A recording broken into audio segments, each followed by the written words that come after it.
Rabosai, how's everybody? Lazar, how are you, buddy? I can't hear you. You're on mute? Now I can hear you. How you feeling? Wonderful, Baruch Hashem. When are you coming back out? In 10 days. Okay. Are you going to Shir tonight? Nope, just right here. That's all. It's the best place to be. Everybody's healthy? Your wife's okay? Wonderful. Thank God. Thank God. Are you in town for a while now? Yeah, I was in Oxnard for Shabbos. We got our house back, which was nice. Wonderful. So I'll be here. I'll be here till Simchas Torah. Then I'm going back up there. Oh, wonderful. Have a big binyan on Simchas Torah, the Chabad there? Not as big as Pesach, but it'll be good. Okay. A very nice man, the rabbi. A few new families have actually moved there. 2 Lubavitch families moved there. Really? 1 doctor lives there now. Yeah. Oh. The rabbi's father, he's passed away? I don't think so. No, why? What did you hear? No, something, maybe he was making maybe it wasn't, I'm sorry, maybe he was making a showing or something. That might have been that. Yeah, he's a young man. His dad's a young man. Yeah, he's an artist. He's supposed to be a big artist, yeah. Yeah, Michael Muchnik. Yeah. Today we're going to learn now 1 blot from 7:30 to 8. Then I'm going to teach the Tsurba from 8 to 9. And then at 9, we're going to learn blot test Vav. Because we don't have time to learn tomorrow. I have surgery early in the morning, and in the afternoon it's too much going on Erev Yom Kippur, and that way, and then we'll learn Motzei Yom Kippur 9 p.m. Give us all plenty of time to break our fast, and then we can learn at 9 p.m. so we keep up with the blood. Unless you want to learn in the afternoon. Afternoon? You mean Yom Kippur? Yeah. Why don't you learn 2? Why don't you learn 2 blot on Motzi Yom Kippur? Learn 2 blot Motzi Yom Kippur or blot. I just have a feeling we're gonna have a longer break this year for some reason. I don't know. It's a long day. There's no daylight. My problem, Kenny, is I'm not sure when our break is, when your break is. So that's. Yeah, I understand. Why don't you learn a blot and a half Motzi Yom Kippur then? You catch up. Okay, so we'll do a blot. So we'll just do a half a blot tonight at 9 o'clock and or maybe now, if I can, let's get started. Maybe I can finish till 8 o'clock. We'll do a blot and a half. Good idea. So Yud Daled Amud Aleph. Beishama Yoimrim Tvolim Madoch Shalates. That spices can be crushed with a wooden mortar and pestle, not a regular one. You have to do a shinui. V'amelech b'pachol veitzapor.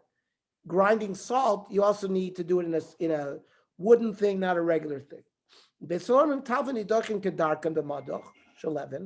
Spices you can grind normally, but you have to do a shinui by salt. Comes out, even Beisel requires a shinui by the melech. Why? My time. Because all dishes need salt. And really, therefore, he should have prepared it Erev Yontif. The fact that he didn't prepare it Erev Yontif, we don't let him do it in the regular way on Yontif. They ain't collect there with Shrich and Tavlin. Not every dish needs spices. So that you're allowed to do, if you decide on Yontif it needs spices, you can grind them lechatchil. Chadam are called Tavlin mefigin taiman. Spices have to be ground fresh because over time, they lose their flavor. But salt does not. So there's no reason why you shouldn't just grind it Erev Yontif and then there's no problem. My binai, what's enough can be between these 2 svaras? Ikbinayu, the yoda maikadera boy levishule. He knows what dishes he's making Erev Yontif. So if he knows what dishes, he knows which ones required the tavla and which ones did not. Or inami b'morika. Another nafkamina would be with sesame, which that flavor doesn't go away, And therefore, you could have ground that even Erev Yontif. Amar Rav Shmuel. Kol nidoichin kedargan. Anything that needs to be ground can be ground the normal way. Afilu melach, even salt. You told me that everybody agrees that salt requires a shinu. So Shmuel says, Huda Amar Ki Aitana, the Tanya, Amar of Meir,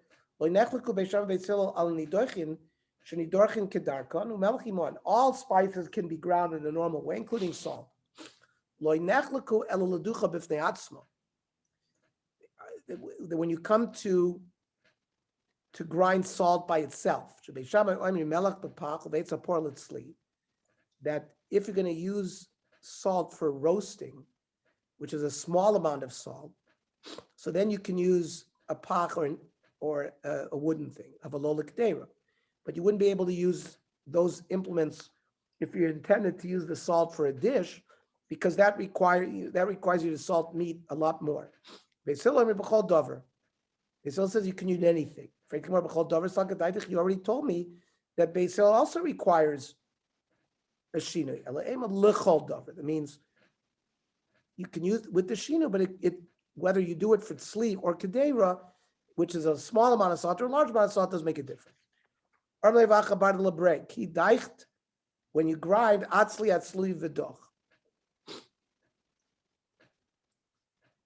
roll the salt on its side a little bit before you grind it. That's a little shinui. Rav Sheshes Shama kol buchna. Rav Sheshes heard somebody grinding. Amar haylav the gavi de beisoihu. This is not coming from my house, because in my house they don't grind. Maybe they rolled it on its side, which you said they can grind. Or says, yeah, but the shami david tzlil kale. I can hear if they ground it with it's on its side, it has this distinctive sound. How do you know it's not tavlin? How do you know it's not spices? Tavlin, the buchin medavach kalai. It has a different sound, and I can tell that sound as well. Torah about enois in tisni. Tisni is like ground wheat, like when you're going to make oatmeal. We have to chop it finely. Ve'en koichel b'machcherchesh, and you can't chop the wheat with a pounder. One says tarti. I mean, is that one says you don't make tisni? Well, of course you can't do it with a machteshes. You can't make the ground oatmeal because you can't use the pounder. Why don't you just say you can't pound with a metal thing? Because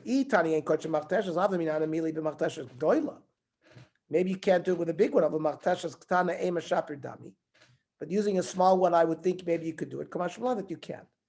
There's a price that says beferish that you can use a small one.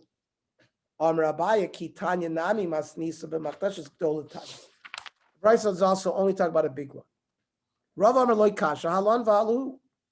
The one that is matir, it is in Bavel. The ones that are not are in Eretz Yisrael where they have avodim, because that the avodim are going to be mezalzel in the various isurim, so therefore they ushered them. Rav Papi iklu be Mar Shmuel.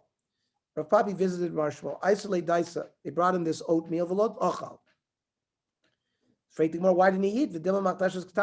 Maybe they did it with a small pounder. More answers. The chazida v'daik. It was very finely ground, and you can't do it with a small one. How do you know they didn't grind it yesterday? Because the chazida v'kalif tzira, it had a certain appearance where they saw that it was freshly ground. Biboy sema. Other people answer, Shani Bey Marshmul, the Ika Pritzusa de Avdi. He understood that there was pritzus by the Avodim to be Mezalzel Nisurim, so that's why he was specially Aser in that case. Mishnah. Haboyer Kidnios Beyontiv. Somebody chooses legumes, good ones, bad ones. He wants to eat only the good, get rid of the bad.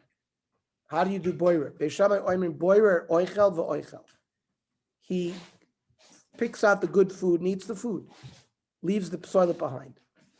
Basil oimrim boirer kedarko. He can do regular boirer. Becheko bekano v'tamchui. in his chest with a special implement. You can't use a sieve. You can soak it in water and the straw floats to the top and the seeds float to the bottom. When do we do this? When the food is more than the psoilus, than the thing you don't want. If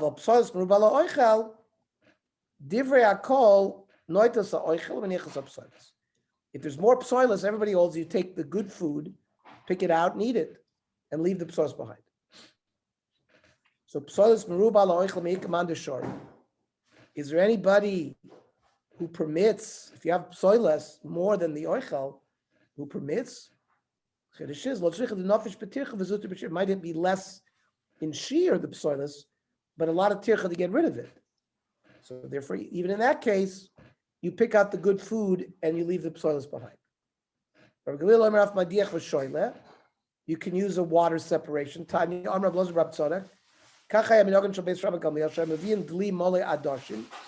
They would bring a pail full of like lentils, pour water on it.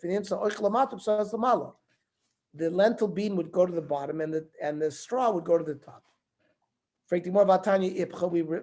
have a brisa that says the opposite. It depends. If the lentils have a lot of dirt on it, it's more heavy, and the dirt goes down with the lentils. The straw rises up. Mishnah. I want to send a gift to my friend on Yontif. I can only send, little packages, something that's prepared, food, but not like a major, like a big caravan. I'm delivering all sorts of stuff. Looks too much like chol.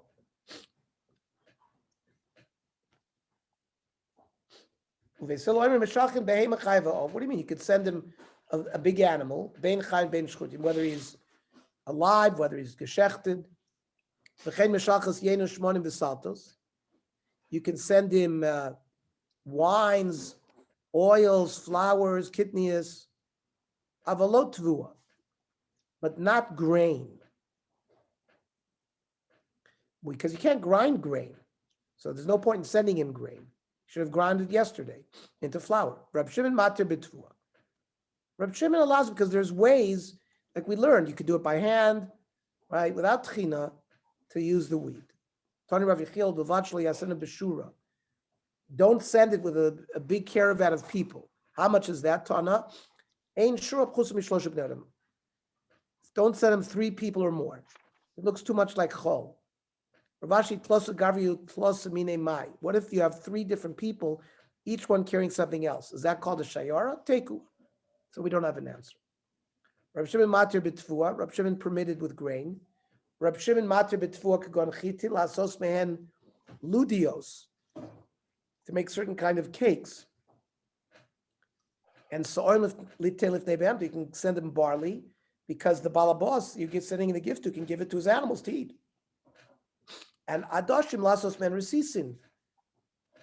This is some kind of dish that they made with the lentils. It's royally yontiv. Mishnah. Mishalchin kelin bein tfurim bein shein tfurim. You can send garments, whether they're woven or not. Ben kloim, even if there's some shatnez in it, as long vein l'tzrach moed. Avaloy sandal but not a certain type of sandal, which the Gemara the Chazal made a gzeira against on Shabbos and Yontif. V'lo min al shein tofra, a shoe that hasn't been sewed well. It's also not roy. Rabbi Yirmiyah v'lo min al not a white shoe. Then they should tzarech umen. Those require a craftsman to fix them. Zeh klal. Kol shenosim ba b'yontif b'shalchnos. So if somebody can decorate himself with it, and you can use it on Yontif, you can send him the object as well. So Bishlam Tfurim, I understand sending him garments that are sewn, chazul malbush, you can wear it. She'ain Tfur nami chazul chasui. A garment that's not sewn, well, he can use it to cover something. Ela klaim l'may chazu. What can he do with klaim? To say, maybe you'll tell me you could put something underneath. You could use klaim You could put things on top of it. More says, "V'atanya lo yaleh alecha." You should not put climb on you. "Aval ata yachol latzio tachtecha." But you can put it underneath you, like a blanket to fly on. Aval aruch hacham asher lasas ken shemitikach lo nima absaro. It's a gzeira that maybe a thread of the climb will go on his flesh. You're not allowed to be loivish it. Maybe you'll say you're allowed to do it if you have some kind of separation between you and the blanket. You're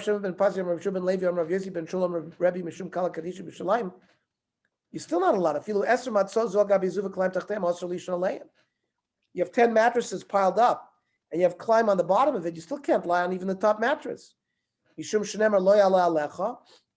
So what could you use climb for? And for the Gemara, bevilo, like a curtain. Yeah, but there's a problem. Sometimes the shamus of the shul get cold, and he'll wrap himself in the curtain. And again, he's going to benefit from the climb. And for the Gemara, so let me just turn this off. 1 second.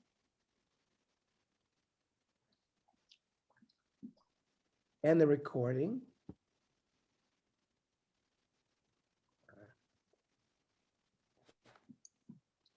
Stop recording.